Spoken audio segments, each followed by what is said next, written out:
Bilateral meetings between Russian President Vladimir Putin and his U.S. counterparts were a regular occurrence early in his tenure. But as tensions mounted between Moscow and the West, those meetings became increasingly less frequent and their tone appeared less friendly.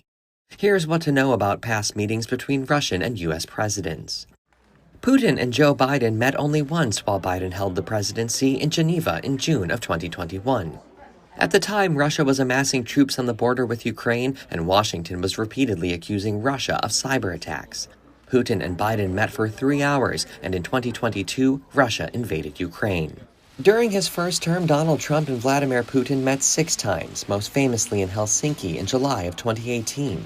That's where Trump stood next to Putin and appeared to accept his insistence that Moscow had not interfered with the 2016 U.S. presidential election and openly questioned the firm finding by his own intelligence agencies.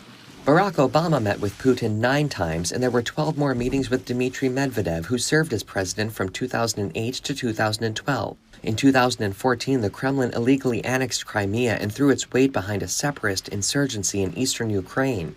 The U.S. and its allies responded with crippling sanctions.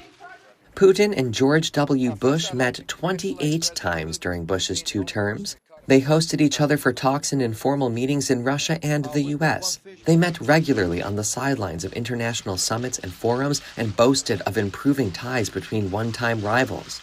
In 2002, they signed a Strategic Offensive Reductions Treaty, a nuclear arms pact that significantly reduced both countries' strategic nuclear warhead arsenal.